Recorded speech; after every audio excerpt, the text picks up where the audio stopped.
Bom sudah ada di IT-nya kan. Jadi kalian ini sebetulnya kan hanya fanatisme yang kebablasan gitu kan. Kalian membela suatu oknum tertentu, lalu ketika Pak Bom konfrontasi dengan oknum tersebut, kalian ikut-ikutan membenci tanpa alasan, menyerang, membabi buta, mencari kesalahan, mau fitnah. Orang Kristen bukan begitu, teman-teman. Orang Kristen kan menciptakan kedamaian, bukan kalian menjatuhkan Pak Bom. Saya dan Pak Bom berbeda. Kita pernah di satu komal diskusi keras, tapi besoknya kita fine-fine lagi gitu kan. Bahkan itu kan fundamental doktrin. Kita berbeda loh. Tapi saya tetap menghargai Pak Bom, menghormati dia ya kan. Tetap support dalam pelayanan menginjilan, memberitakan kekristenan kepada orang yang belum mengenal Kristen gitu loh. Amin. Jangan menjadi batu sandungan begitu, teman-teman. Cukuplah sudah aja ya. Orang Kristen tidak seperti itu. Itu aja sih, Ros. Pak Bom, sekalian izin pamit, Bang Justin. Prosila.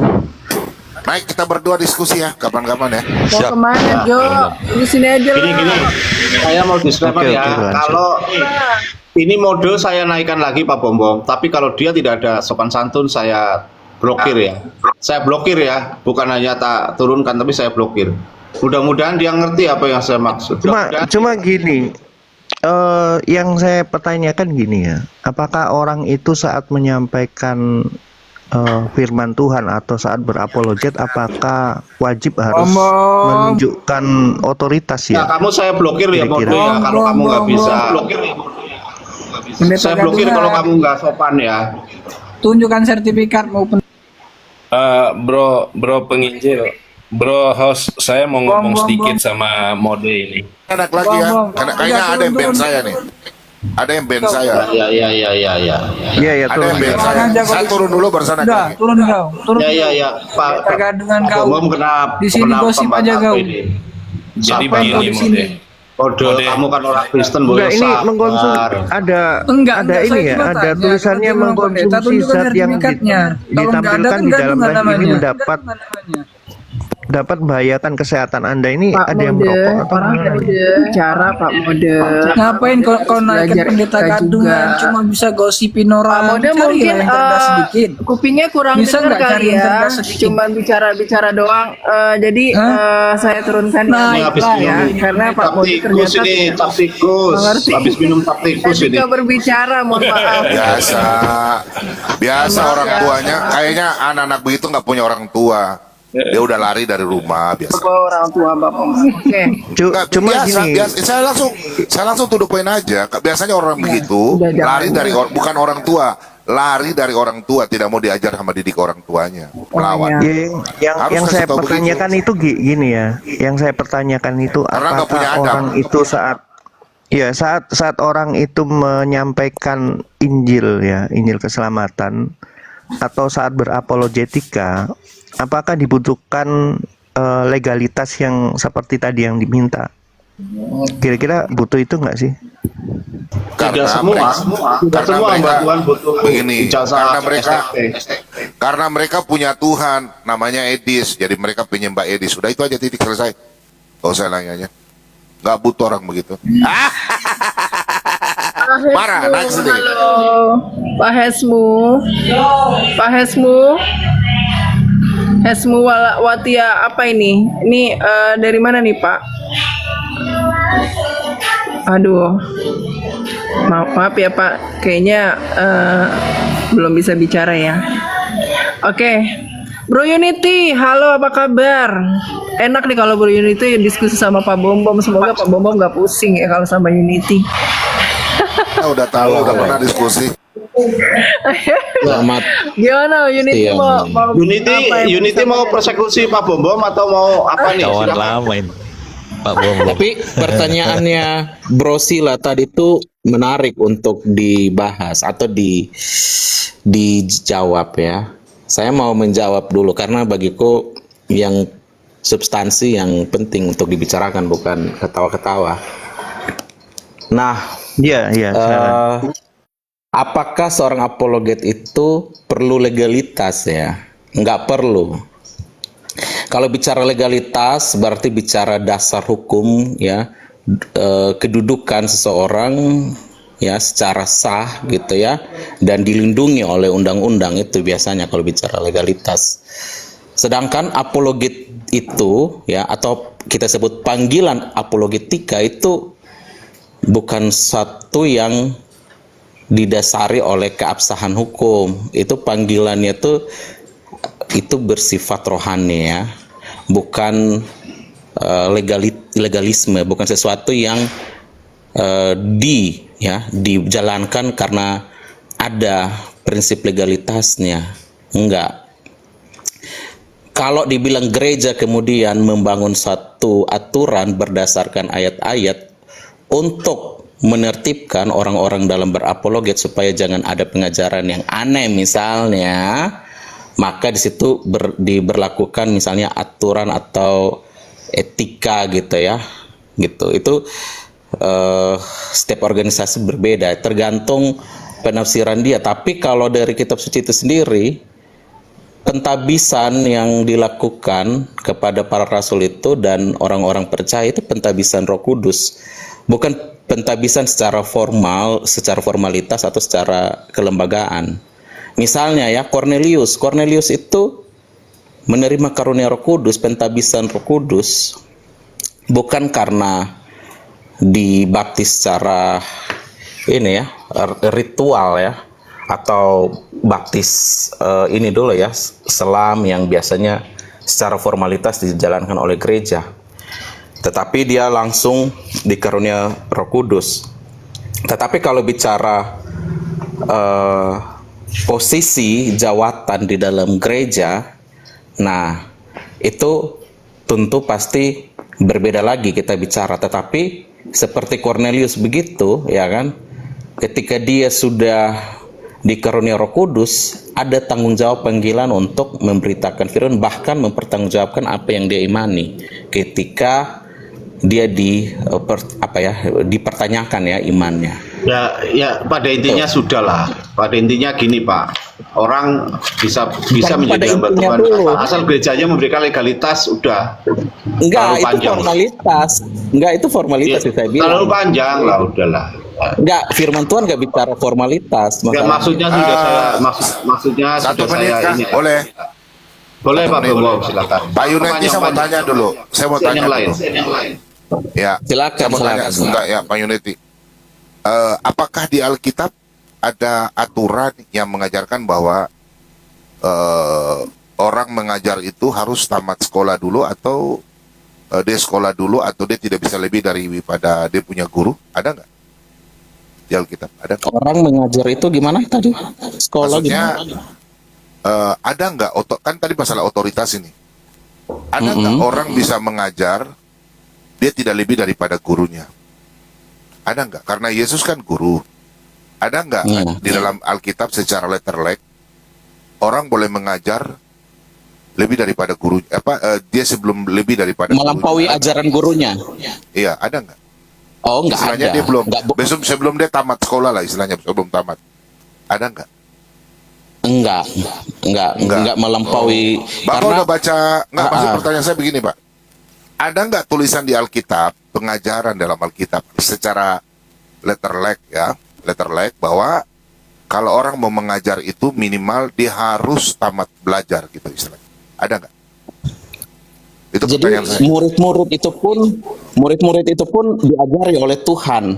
Jadi kalau pelajaran kurikulumnya belum selesai, gimana dia mau diutus gitu kan?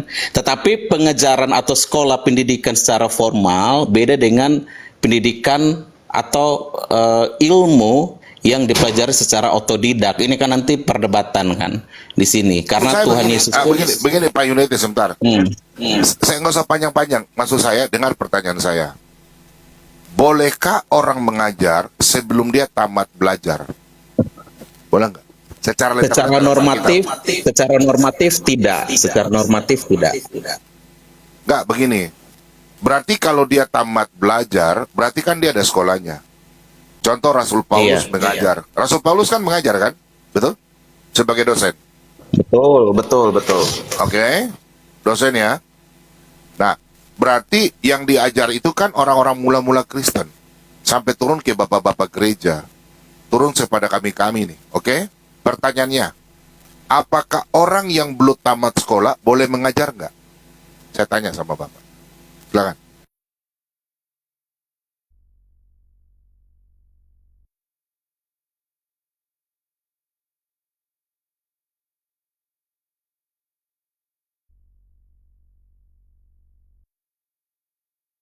Turun dia. Iya, Itu selalu bermasalah dengan sinyal atau telepon. iya turun. Saya mau Sepertinya sinyal. tanggapi. Boleh saya tanggapi? Silakan Pak Li. Iya. Jadi begini, kalau kita, ini tanggapan saya, kalau kita berbicara legalitas, tentunya di sini kan semuanya udah memahami itu dan audiens di bawah pun udah paham. Legalitas itu merujuk kepada status hukum. Nah, kalau kita berbicara mengenai legalitas, pertanggungjawaban firman Tuhan, tentunya harus memiliki legalitas moral. Artinya, kenapa kita harus memiliki legalitas moral? Supaya ketika kita memberikan pertanggungan jawab, apa yang menjadi fundamental kita atau iman kita, kita bisa menyampaikannya dengan baik. Nah, tentunya apa yang dibilang sama Pak Bom, ya kita harus belajar dulu, itu legalitasnya. Bagaimana kita mau mengajar orang kalau kita belum belajar? Artinya dari turun-temurun atau dari generasi ke generasi, ya tentunya kita harus diajar sehingga kita paham apa yang kita ajarkan. Itu maksudnya, cuman sebagian aja. Terima kasih. Ya, jadi Teman-teman saya ya. rasa sih untuk ini ya minta legalitas atau apa, saya rasa sih nggak usah lah ya. Apalagi contoh gini, saya kasih contoh misalnya di sebelah ya, di toko sebelah itu ya, polemikus yang mengaku evangelis misalnya. Kenapa teman-teman tidak pernah datang ke mereka itu menanyakan ke evangelisan mereka? Gitu. Jadi saya rasa sih nggak usah lah ya terlalu apa. Ini kan bukan hal yang substansi. Yang terpenting itu adalah pemberitaan firman Tuhannya gitu loh. Sekarang saya kasih contoh ya. Misalnya tentang Elia. Elia itu yang mengirim makanan itu apa tuh? Burung merpati atau burung gagak? Burung gagak. Jadi Allah itu bisa memakai siapa saja untuk bisa memberkati kita. Itu loh. Jadi jangan lihat personalnya. Lihat apa yang disampaikan. Itu saya rasa sih itulah. Jadi jangan terlalu hal yang menyerang pribadi, minta legalitasnya kayak apa. Nah kan kalau kalian ini adalah contohnya misalnya sinode yang misalnya gini ya. Misalnya Pak Bom ini misalnya mengaku dia dari gereja GPDI misalnya. Nah, jadi orang-orang sinode GBDI wajib mempertanyakan gitu, mana legalitasnya kalau kamu adalah pendeta dari GBDI ini contoh gitu. Nah, kalau kalian bukan orang sinode, lalu hak kalian untuk mempertanyakan itu apa kan gitu. Itu untuk ranah legalitasnya ya. Jadi hanya orang yang di dalam sinode yang misalnya Pak Bombo mengaku di sinode mana? Sinode A. Nah, berarti ya sinode A itulah yang wajib untuk mempertanyakan legalitasnya. Gitu. Kecuali kalau Pak Bom melakukan kriminalitas. Nah, itu baru itu penyidik lah yang wajib untuk menanyakan statusnya. Gitu. Jadi kalian sebenarnya nggak punya hak untuk mempertanyakan itu. Betul, setuju Bro. Bu, 2 menit boleh kah? Boros, boleh. Silakan Pak Bom. Jadi gini teman-teman ya, ini kita bicara hukum. Sebenarnya anak-anak Tuhan di bawah ini tidak paham masalah hukum. Alkitab itu punya otoritas dilindungi dan punya hukum secara tertulis dan secara ikatan hukum di Indonesia. Alkitab. Kita apabila kalau Anda injak saja, ya, kalau ada yang tuntut, Anda kena pasal. Coba, itu kitab suci loh. Apalagi si firman Tuhan, itu bicara hukum. Jangan bilang, oh karena ada secara formal jadi ini, oh hukum secara hukum, legalitas formal secara hukum. Bukan. Alkitab itu sudah punya kekuatan hukum, firman Tuhan. Ya. Makanya saya tadi diskusi, saya tanya sama Pak Unity, ya ada Pak Unity sudah naik kembali ya. Saya mau tanya itu. Silakan Pak Unity, silakan. Itu yang saya mau tanyakan sekarang. Iya, karena yang ditanya Mr. Sila kan terkait legalitas. Nah, legalitas di sini pasti dia dilindungi, gitu ya, secara hukum ya. Nah, kalau kita bilang perlindungan Tuhan, artinya itu kan iman kita. Tapi kalau berbicara dalam ruang lingkup yang objektif, yang secara umum, artinya di dalam apologetika itu orang-orang tidak bisa menghalangi kita, misalnya orang yang berbeda iman, karena sama-sama dilindungi haknya gitu. Tetapi kalau kita bicara perlindungan Tuhan, ya kita nggak peduli gitu kan, maksudnya kita nggak terlalu pusingkan yang kita hadapi itu siapapun, dia mau datang dengan otoritas hukum dunia pun kita tabrak aja. Tetapi yang dimaksud Bro Stila di sini, yang saya pahami ya, secara legalitas itu artinya secara hukum formal, yang diakui secara bersama gitu oleh masyarakat gitu.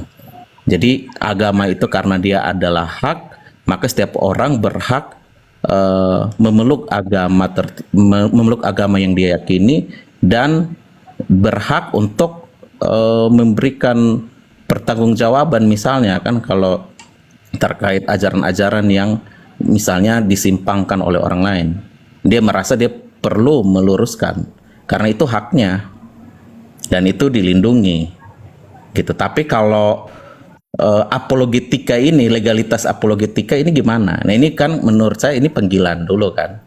Panggilan setiap orang itu terpanggil, dia bukan oh mana sertifikatnya atau mana legalitas hukumnya kamu itu boleh berapologet. Nah itu kan nggak diberikan oleh negara, nggak diberikan oleh gereja. Orang di TikTok aja nih coba nanya satu-satu mana legalitas kalian, nggak ada kan. Tapi legalitas kalau mau dibilang legalitas yang maksudnya itu secara otoritas ilahi, ya itu iman. Nah itu nggak bisa dibilang objektif karena nggak bisa dibuktikan. Semua orang bisa ngaku-ngaku nanti gitu. Semua orang bisa ngaku-ngaku aku punya legalitas, Tuhan bicara sama saya. Oke. Gitu, nah. Thank you Unity. Jadi room ini adalah bukan klarifikasi hukum ya. Room ini berbicara tentang apologetika.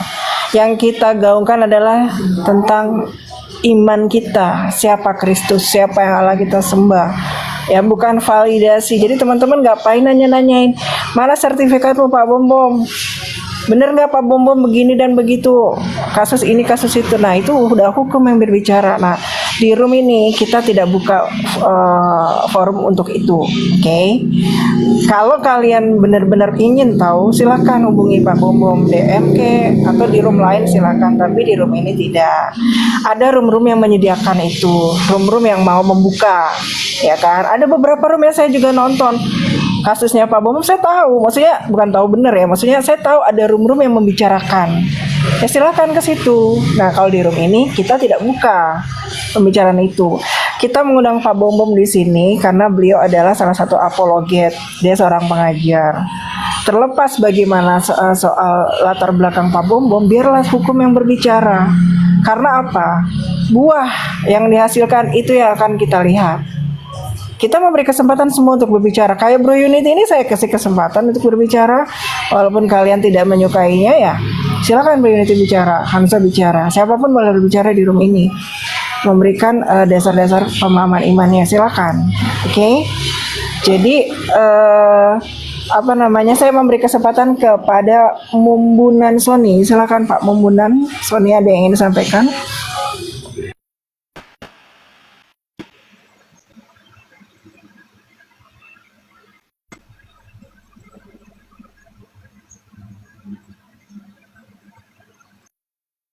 Bulan Sony tidak ada suaranya. Halo. Gini Bu Rosemary, aku 2 menit aja. Ya, ya, ya, Pak. Mungkin Pak Yuneti nggak paham saya punya pertanyaan, tapi biarlah kita skip saja ya. Oke, yang di bawah ya. Saya cuma permintaan cuma 2 saja buat Anda. Supaya ini masalah selesai.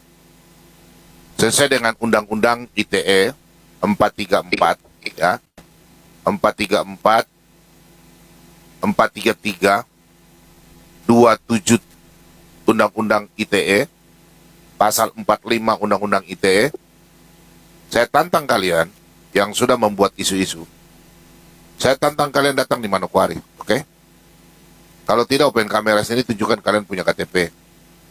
Karena saya pikir kalian bukan orang Kristen, sakit jiwa. Ya, gak usah lah begitu. Kalau memang kalian mau benar, naik, kita diskusi, oke? Tanya apa saja. Seperti Nesa, Fred. Ya, karena memang kau tidak pernah diajar sama orang tuamu. Kenapa saya katakan begitu? Karena saya punya adat istiadat Toraja. Kalau anak yang kepala batu itu berarti anak itu nggak pernah menghormati orang tua. Dia lari dari orang tua. Ya. Jangan menyerang. Ingat ya, di Alkitab saya sudah bolak-balik baca Alkitab. Ya, tidak ada tertulis kasihilah pengajarannya. Nggak ada itu. Nggak ada.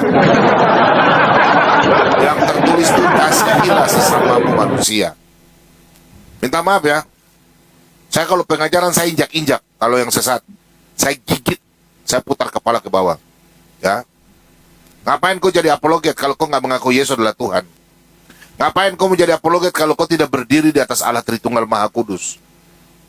Pertanyaan saya sama kalian, waktu kalian baptis kecil, orang-orang Oten, kalian baptis kecil ada otoritas kah tidak? Dalam nama Bapa, Putra, dan Roh Kudus, ada kah tidak? Kalian itu sadar, kita di sini berdiri itu tuh apa? Apologet. Kaki di sebelah kuburan, kaki sebelah nyawa. Apalagi saya ngopen kamera. Kalian enak-enak saja naik, maki-maki, mulut besar.